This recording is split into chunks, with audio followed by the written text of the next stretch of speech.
Welcome back to another technical deep dive here in the debug zone.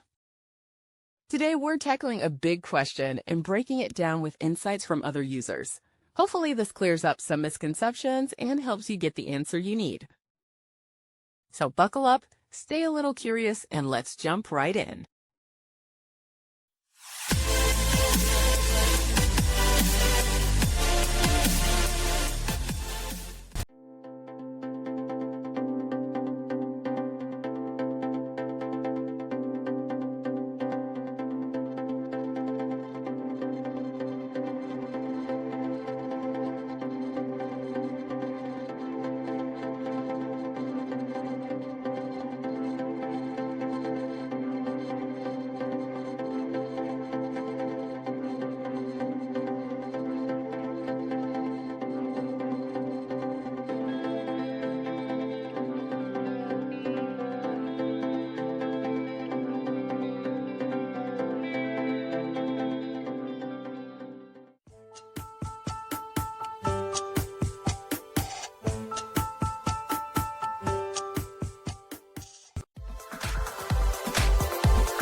And that's a wrap.